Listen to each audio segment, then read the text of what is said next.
Konon, ada sebuah masa ketika samudra gemetar karena bayangan raksasa kayu yang tingginya setara bukit, membuat kapal-kapal Portugis tampak seperti mainan kecil di sampingnya. Selamat datang di narasi sejarah yang mungkin telah terkubur oleh debu kolonialisme. Saya mengajak Anda kembali ke tahun 1511 di perairan Selat Malaka yang riuh. Di Cakrawala, armada Portugis yang dipimpin oleh Afonso de Albuquerque, penakluk legendaris dari barat, tertegun diam. Mereka yang merasa telah menguasai teknologi maritim tercanggih di Eropa, tiba-tiba merasa kerdil. Bayangkan pemandangan ini. Kapal-kapal galeon dan karak milik Portugis yang biasanya mendominasi lautan tampak seperti perahu nelayan kecil saat bersanding dengan satu sosok raksasa yang muncul dari arah selatan. Inilah Jung Jawa, sebuah monster laut yang dibangun dari lapisan-lapisan kayu jati terbaik Nusantara. Dalam catatan para kronikus Portugis, pertemuan ini bukan sekedar pertemuan dua armada, melainkan benturan dua peradaban. Mereka mencatat dengan penuh kengerian sekaligus kekaguman, bagaimana meriam-meriam Portugis yang paling kuat sekalipun hampir tidak mampu menembus dinding kayu Jung Jawa yang terdiri dari 4 hingga 7 lapis papan. Peluru meriam mereka seolah-olah hanya memantul, tak berdaya menghadapi keperkasaan rekayasa teknik leluhur kita. Namun, mengapa hari ini kita hanya mengenal kapal-kapal kayu kecil sebagai representasi sejarah maritim kita? Mengapa nama Jung Jawa terdengar asing, seolah-olah ia hanyalah dongeng pengantar tidur atau mitos yang dilebih-lebihkan? Saya akan menunjukkan kepada Anda bahwa Jung Jawa bukanlah mitos. Ia adalah puncak teknologi maritim dunia pada masanya, sebuah simbol hegemoni ekonomi dan militer Majapahit yang melintasi samudra jauh sebelum bangsa Eropa menemukan jalan ke timur. Kita tidak sedang membicarakan kapal dagang biasa, kita sedang membicarakan benteng terapung yang kapasitasnya mencapai ribuan ton, jauh melampaui kapal Santa Maria milik Christopher Columbus atau Flor de Mor milik Albuquerque sendiri. Dalam penyelidikan mendalam ini, saya akan membedah anatomi raksasa yang hilang ini. Kita akan menelusuri bagaimana sistem pasak tanpa paku besi membuat kapal ini fleksibel sekaligus kokoh, dan mengapa kekuatan sebesar ini harus dihilangkan dari catatan sejarah secara sistematis oleh kekuatan kolonial. Siapkan diri Anda, karena apa yang akan saya sampaikan bukan sekedar kebanggaan kosong, melainkan sebuah tragedi teknologi yang sengaja dihancurkan untuk memutus urat nadi kejayaan Nusantara. Mari kita mulai pencarian fakta di balik bayangan raksasa di Cakrawala ini.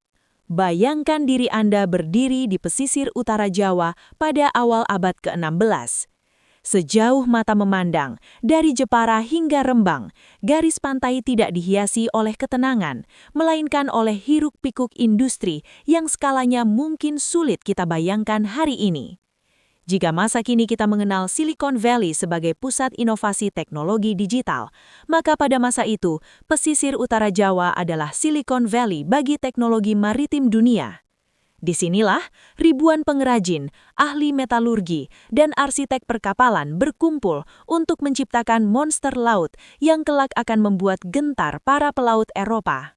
Saya ingin Anda mencermati catatan Tome Pires, seorang apoteker sekaligus diplomat Portugis yang menulis karya monumentalnya, Suma Oriental, antara tahun 1512 hingga 1515. Pires bukan sekedar pengamat amatir, ia adalah saksi mata yang melihat langsung bagaimana galangan kapal di Jawa bekerja. Dalam catatannya, ia mengungkapkan kekaguman yang bercampur dengan rasa ngeri. Ia menyebutkan bahwa orang Jawa adalah penguasa navigasi yang tidak tertandingi dan memiliki galangan kapal yang mampu memproduksi kapal-kapal dalam jumlah massal dengan ukuran yang sangat masif. Apa yang membuat galangan kapal di Jepara dan Rembang begitu istimewa? Jawabannya terletak pada integritas struktural yang disebut lapis 4 lambung.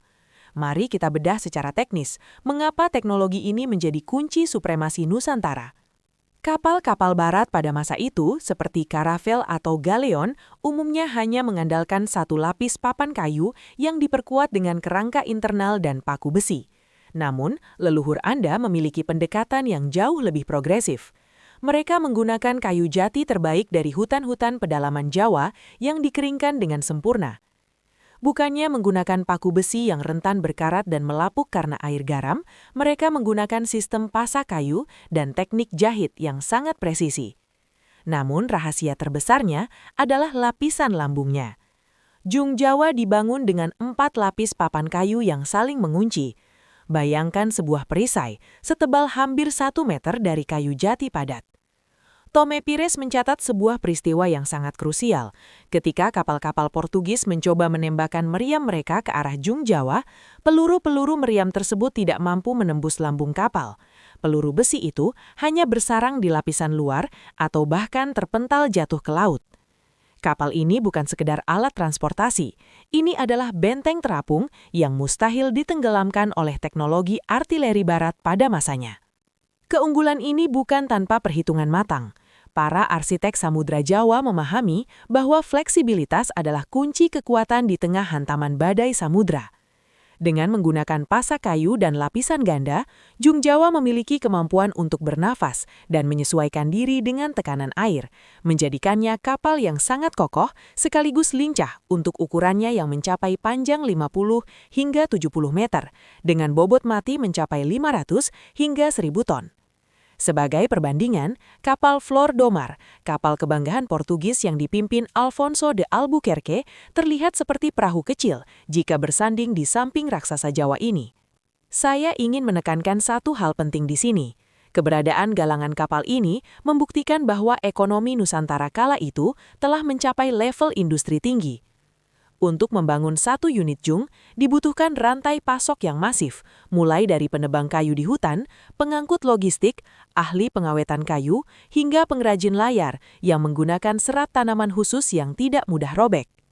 Ini adalah bukti otentik bahwa leluhur Anda bukanlah sekedar penangkap ikan yang menunggu keberuntungan di pinggir pantai. Mereka adalah insinyur, matematikawan, dan penguasa logistik yang mampu mendominasi jalur perdagangan dunia.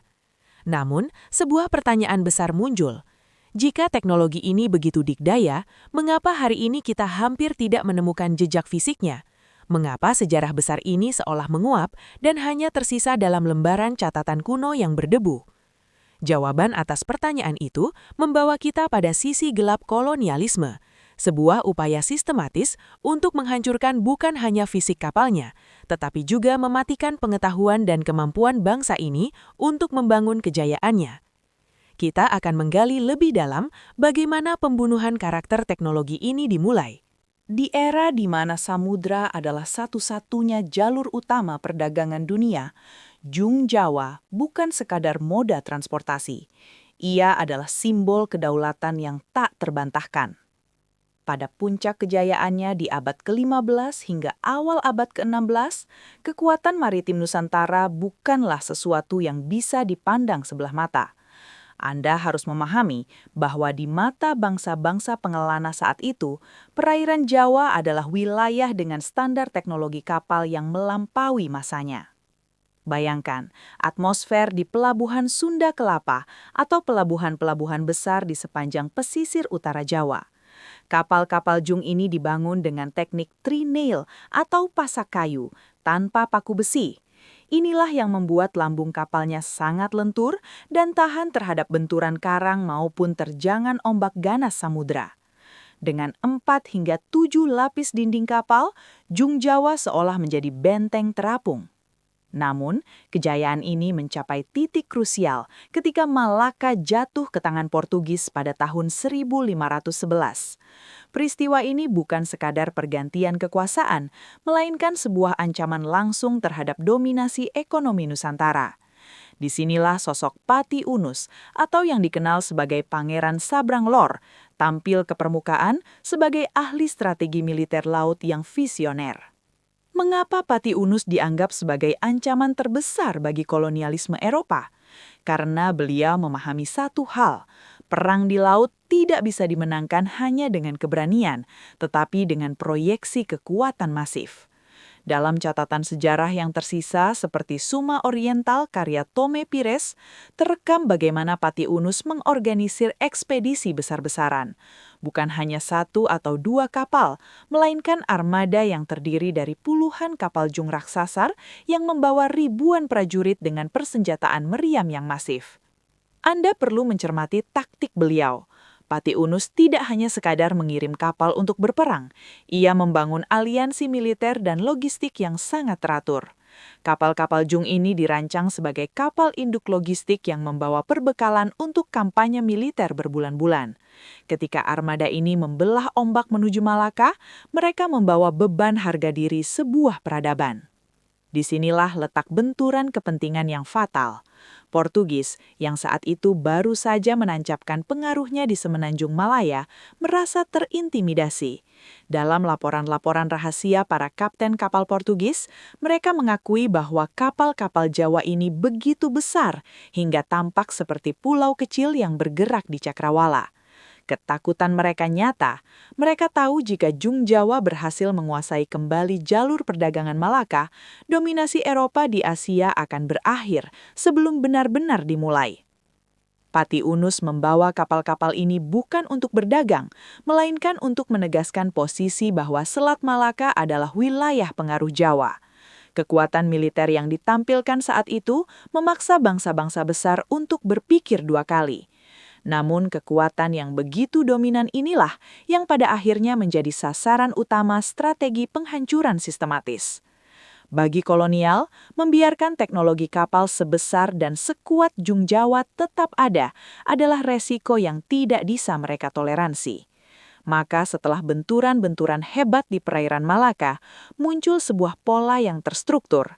Bukan hanya melalui pertempuran terbuka, tetapi melalui penumpasan akses terhadap sumber daya kayu jati berkualitas tinggi dan pembatasan pembangunan kapal skala besar. Sejarah telah mencatat bahwa kejayaan maritim ini tidak runtuh karena kapal-kapalnya tidak mampu melawan, melainkan karena jalur pasokan pengetahuan, teknologi, dan ekonomi yang perlahan-lahan diputus oleh mereka yang ingin menguasai peta dunia.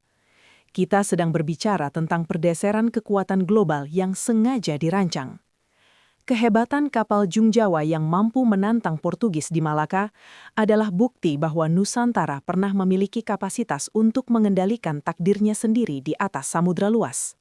Namun, sejarah yang sering kita dengar di bangku sekolah jarang sekali menyentuh kenyataan pahit ini.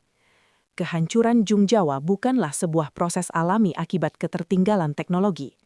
Yang terjadi sebenarnya adalah sebuah tindakan sabotase sistematis, sebuah upaya pembumi hangusan peradaban maritim yang dilakukan secara sadar oleh kekuatan kolonial.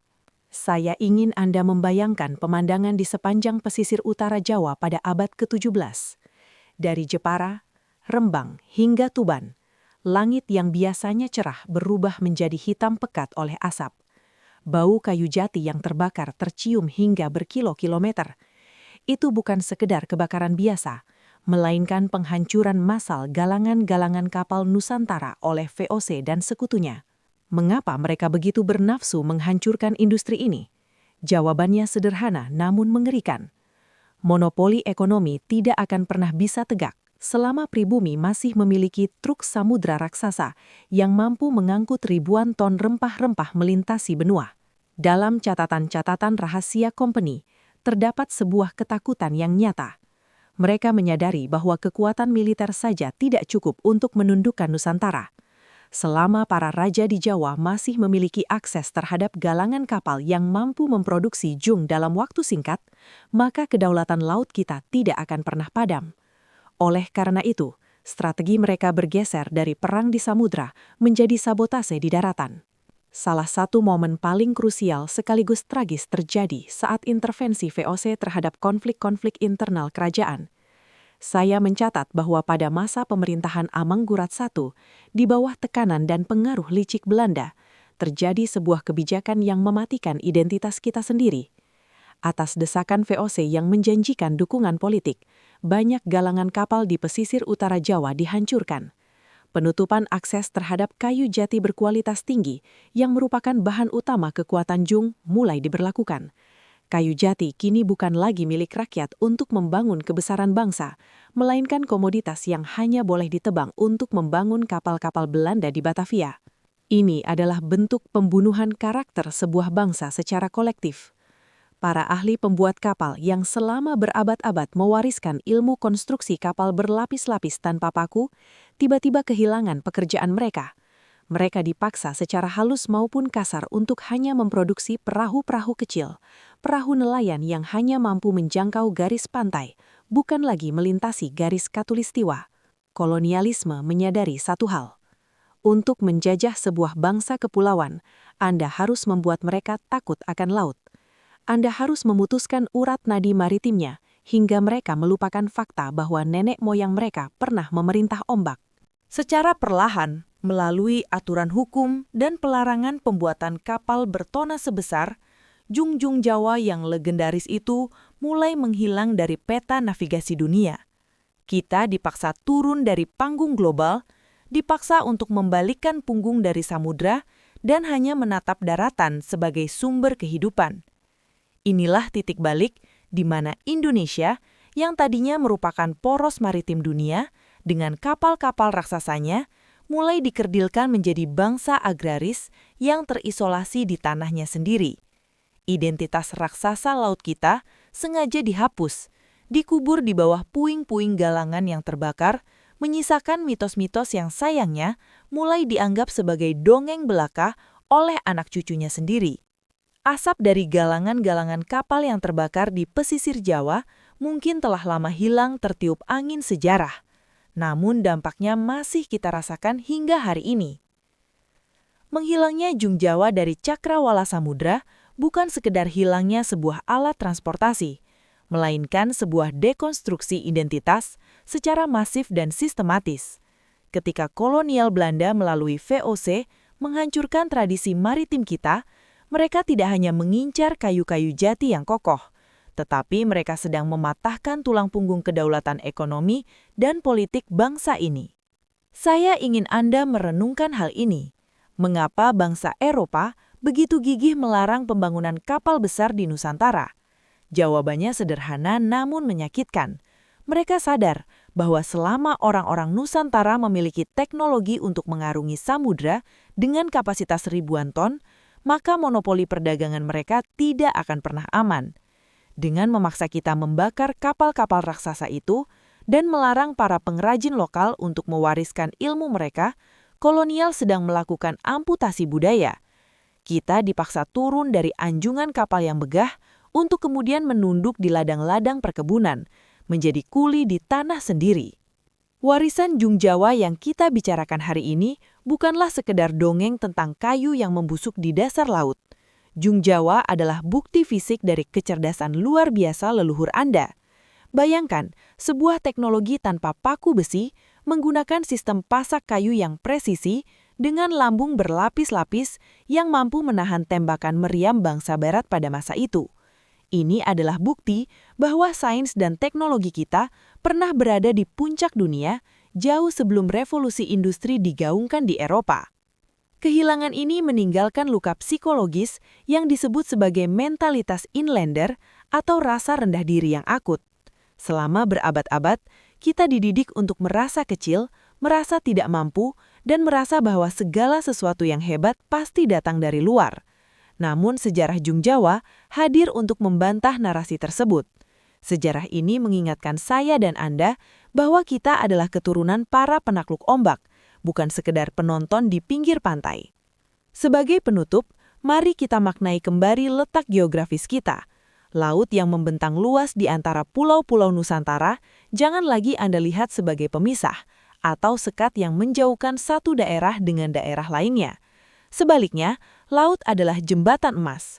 Laut adalah pemersatu yang seharusnya membawa kemakmuran, sebagaimana Jung Jawa pernah membawa rempah-rempah kita hingga ke Madagaskar dan pesisir Afrika. Mempelajari kehebatan Jung Jawa bukan bermaksud untuk membuat kita terjebak dalam romantisme masa lalu yang semu. Tujuan saya menyampaikan ini adalah agar kita menjemput kembali jati diri maritim kita, agar generasi masa depan tidak lagi merasa rendah diri di hadapan teknologi luar, karena dalam darah Anda mengalir warisan para arsitek kapal terbesar di dunia. Sudah saatnya kita kembali menatap samudra dengan kepala tegak, karena di sanalah kejayaan kita pernah bertahta, dan di sanalah masa depan bangsa ini seharusnya dibangun kembali. Saya harap pembahasan ini memberikan perspektif baru bagi Anda tentang betapa agungnya peradaban Nusantara. Mari terus menjaga nyala api sejarah ini agar identitas kita tidak lagi tenggelam oleh zaman. Sampai jumpa di penelusuran sejarah berikutnya.